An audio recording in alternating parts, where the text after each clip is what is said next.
الرجیم بسم اللہ الرحمن الرحیم انا یقینا نحن ہم نے نزلنا الذکر نازل کیا اس کو ذکر کو وَإِنَّا لَهُ لَحَافِظُونَ اور یقیناً اس کی حفاظت ہمارے ذمہ ہے۔ ماقبل ہم نے پڑھا کہ جناب نبی کریم صلی اللہ علیہ وسلم نے منکرین کو ملحدین کو جب دعوت دی، توحید کی بات رکھی سامنے، آخرت سے ڈرایا،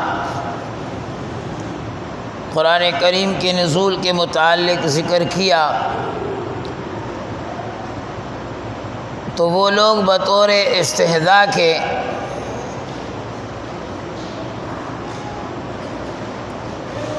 مذاق کرنے لگے۔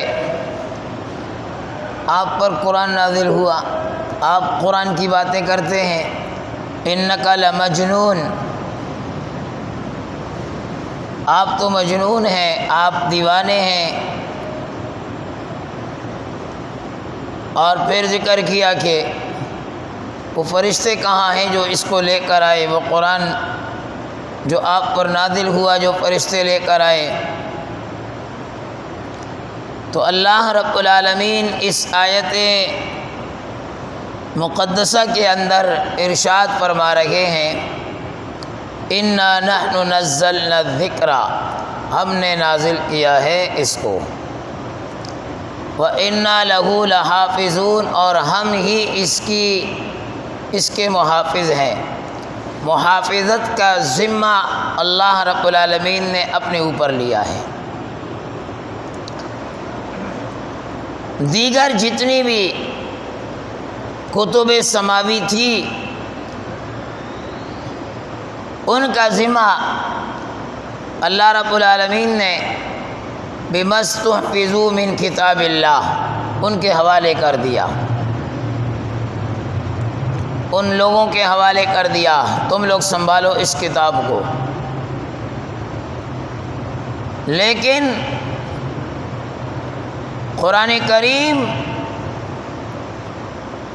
یہ وہ واحد آسمانی اور زمینی کتب ہے جس کا ذمہ اللہ رب العالمین نے اپنے ذمہ لیا ہوا ہے، حفاظت کا ذمہ۔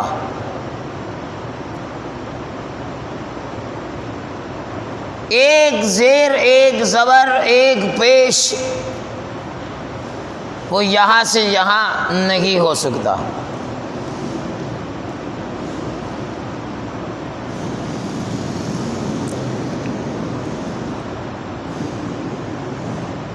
اگر کوئی کرنا بھی چاہے تو بھی نہیں کر سکتا۔ مامون بادشاہ گزرا ہے، ان کے دور میں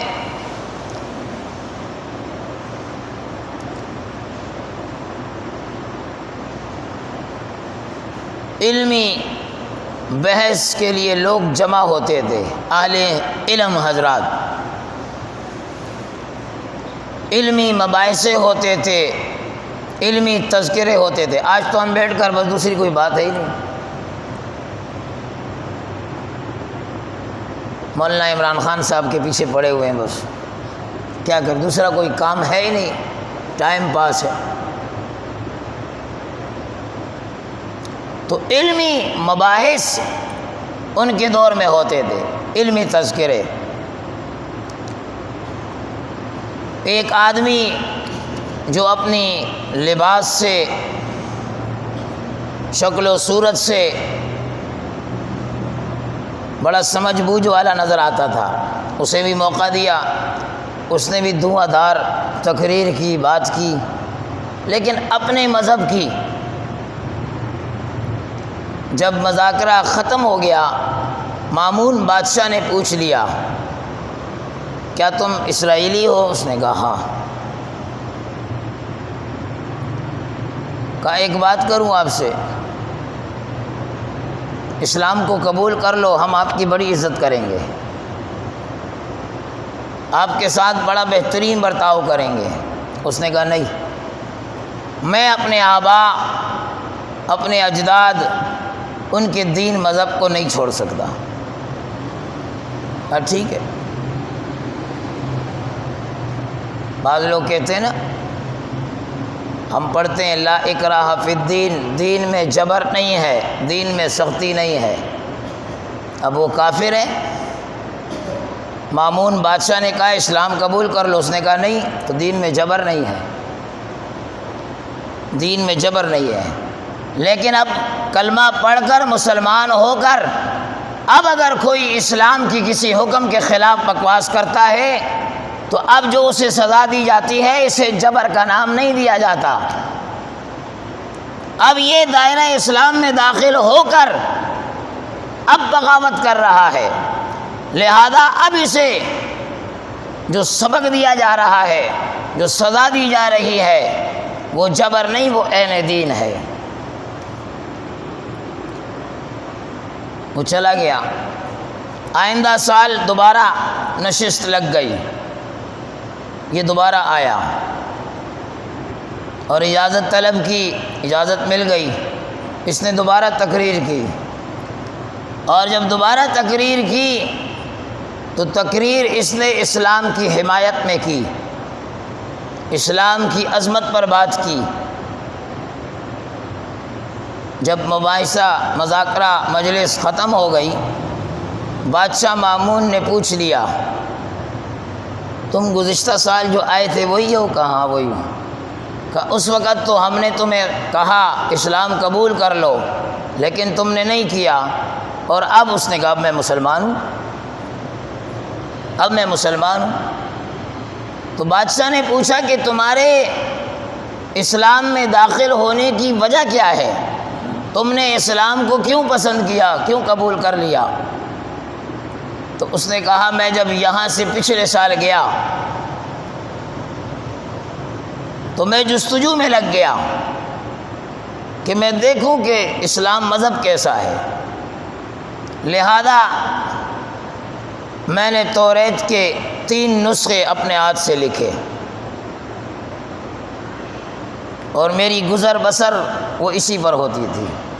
اپنے ہاتھ سے لکھنا یہ بھی بڑا کمال ہے، پورے توریت کو۔ ہمارے اکابرین میں ایسے لوگ ہیں جنہوں نے پورے قرآن مجید کو لکھا۔ مجھے ایک ساتھی نے جو جیل میں تھا ایک رحل بنا کر لے کر آیا، جیل سے جب آزاد ہوا، موتیوں کا بنا ہوا، اس رحل کے ایک طرف مکہ کو بنایا ہوا، ایک طرف مدینہ کو، بڑا خوبصورت۔ میرے پاس چند دن رہا تو میں نے کہا کہ ایک دن دل میں خیال آیا کہ میں یہ رحل کسی اور کو دے دیتا ہوں جو مجھ سے بھی زیادہ اور کئی زیادہ اس کی حفاظت کرے۔ تو میں اپنے استاد کے پاس چلا گیا، رئیس المفسرین شیخ الحدیث و تفسیر حضرت اقدس مولانا مفتی محمد ظفر علی خان صاحب دامت برکاتہم العالیہ۔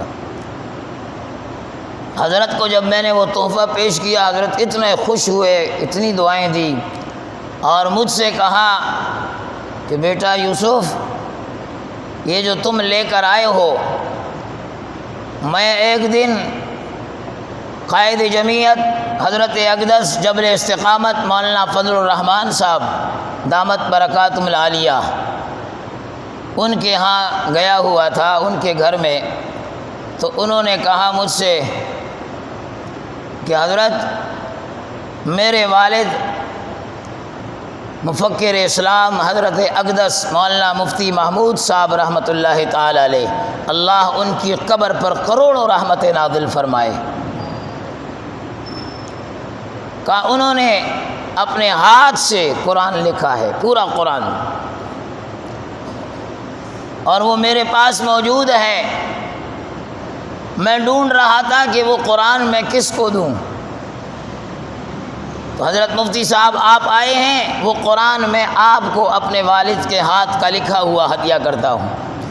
تو مجھ سے کہا کہ وہ قرآن میرے پاس ہے، میں اس قرآن کو اس رحل پر رکھوں گا۔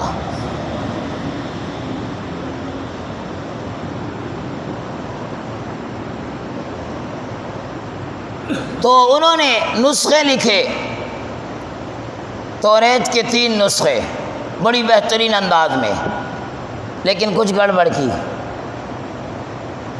یہاں چیز صحیح نہیں ہے، یہ مسئلہ صحیح نہیں ہے، اس کو کاٹ دیا، اپنی مرضی کا لکھ دیا۔ دوسری جگہ یہ مسئلہ صحیح نہیں ہے، اس کو کاٹ دیا، اپنی مرضی کا، کہیں پر کمی کی، کہیں پر بیشی کی۔ اور وہ تینوں نسخے لے کر کنیسہ میں چلا گیا اور وہاں کے لوگوں سے کہا کہ بھائی توریت لکھ کر لایا ہوں۔ انہوں نے بڑا پسند کیا، واہ واہ کیا توریت لکھی ہے۔ ایک نے بھی خریدا، دوسرے نے بھی خریدا، تینوں نسخے بک گئے۔ پھر آ کر وہ کہتا ہے کہ میں نے انجیل لکھنا شروع کی اور اسی طرح 3 نسخے لکھے، اور جہاں دل چاہا کمی کی، جہاں دل نے چاہا زیادتی کی۔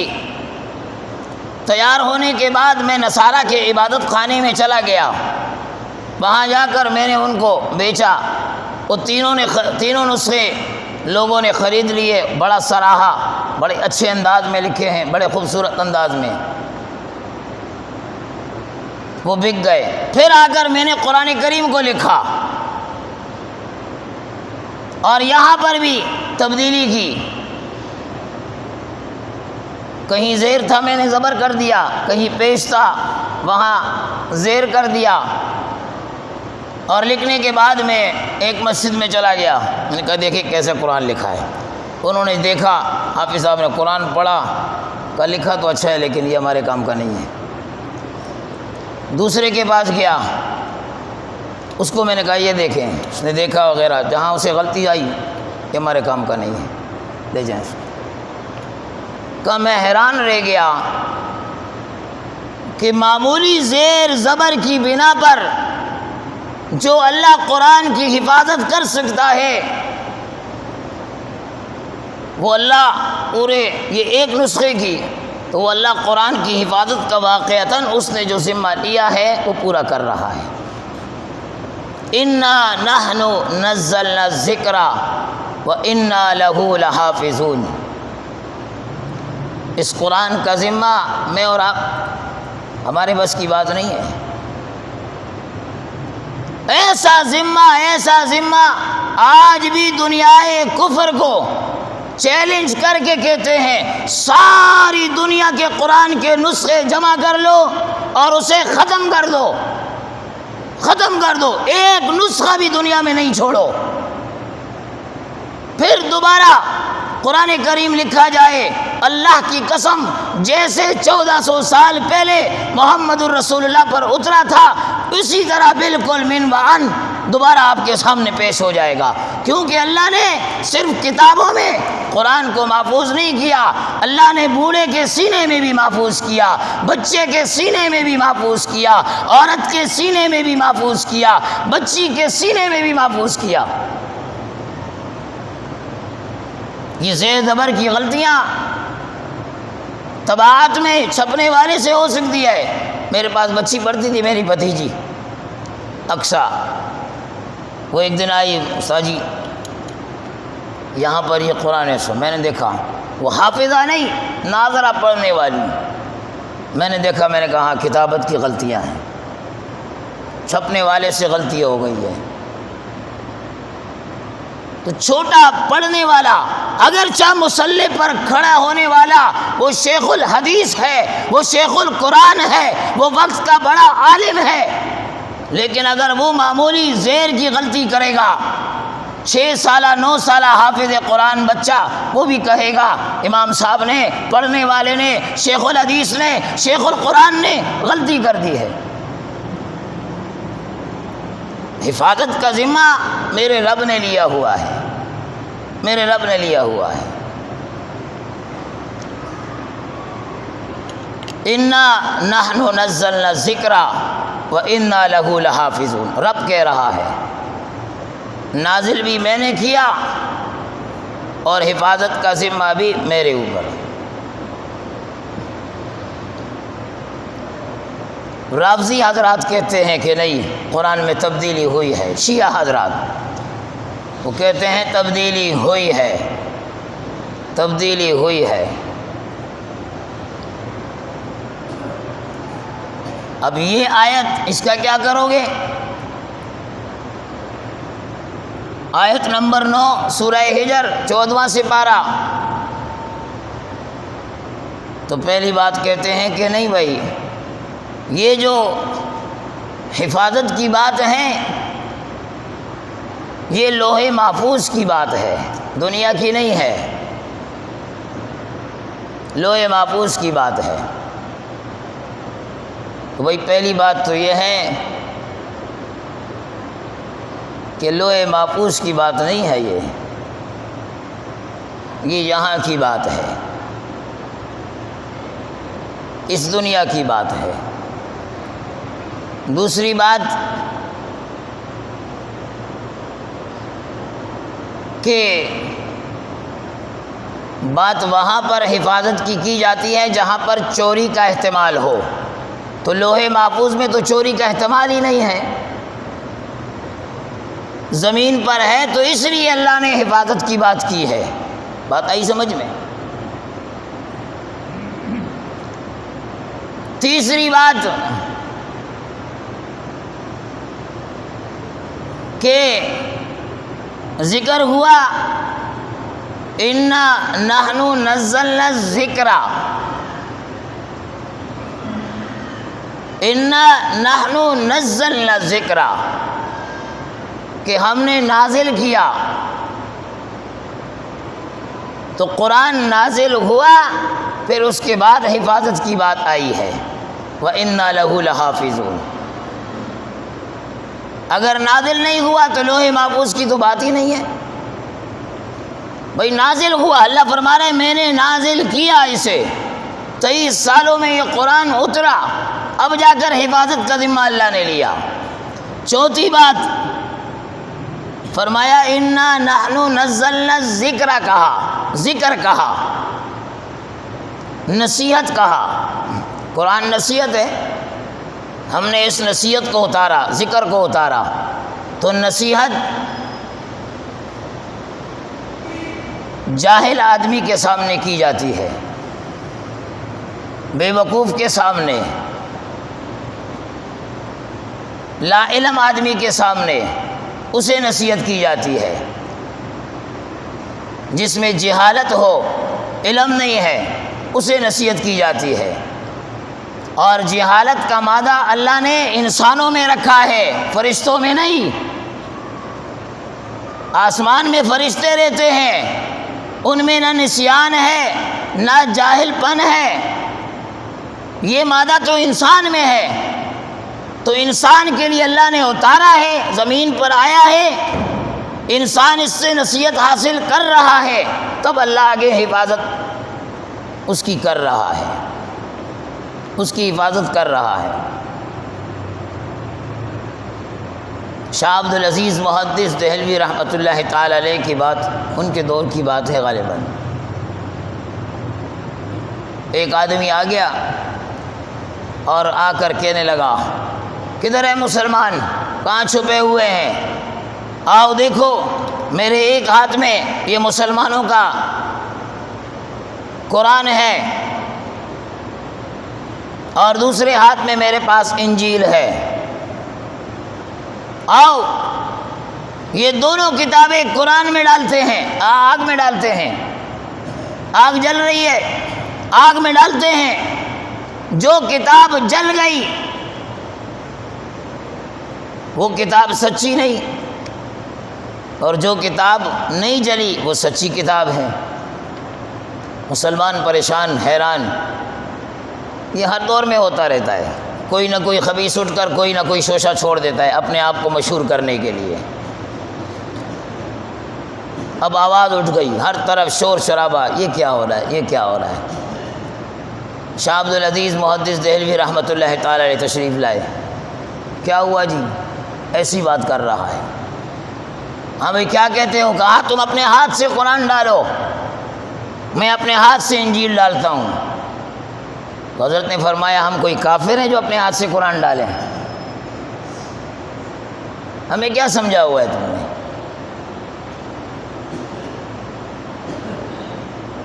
تم انجیل ڈال سکتے ہو، ہم مسلمان قرآن اپنے ہاتھوں سے آگ میں ڈالیں؟ یہ ممکن نہیں۔ کہا نہیں، فیصلہ ہو جائے گا کتاب کس کی سچی ہے۔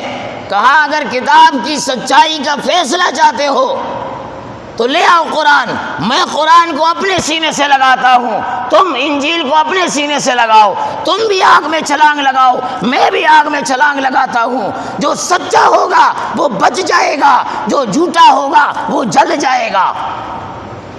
وہ عیسائی بھاگنے لگ گیا، لوگوں نے پکڑا، بھاگتا کدھر ہے؟ آجا آپ میدان میں۔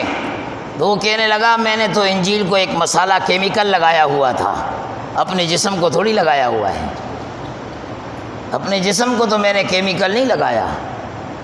حضرت تو بہت آگے چلے گئے۔ اب حضرت نے تو نہ قرآن کو کیمیکل لگایا نہ اپنے آپ کو لگایا۔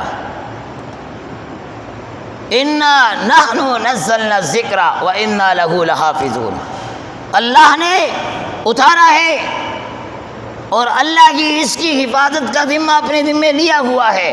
الفاظ کا بھی ذمہ اللہ نے حفاظت کا اپنے ذمہ لیا ہوا ہے، اور معانی کی حفاظت کا ذمہ بھی اللہ نے لیا ہے،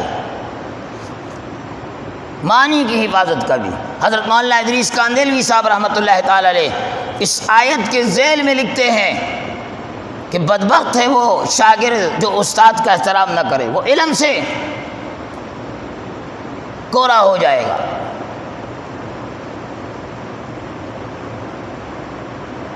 اس قرآن کریم کو ترتیب دیا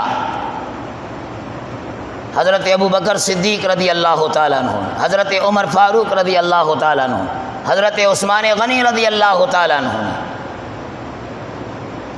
انہوں نے ترتیب دیا، ان کے دور میں چلا آیا۔ شیعہ حضرات کہتے ہیں کہ یہ قرآن معاذ اللہ اصلی نہیں ہے، یہ قرآن اصلی نہیں ہے، یہ ہمارا قرآن 6666 آیات پر مشتمل ہے۔ وہ کہتے ہیں نہیں 10 پارے اس میں سے غائب ہو گئے ہیں۔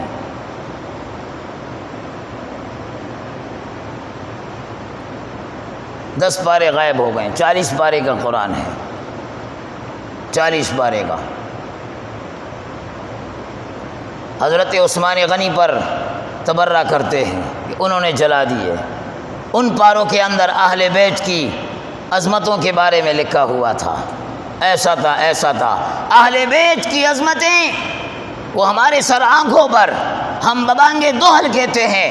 حضرت حسین رضی اللہ تعالیٰ عنہ کی پاؤں کے نیچے جو خاک ہے اس خاک کو ہم اپنی آنکھوں کا سرما سمجھتے ہیں، حضرت حسین کے پاؤں کے جوتے کو اپنی پگڑ سے زیادہ عظمت والا احترام والا سمجھتے ہیں۔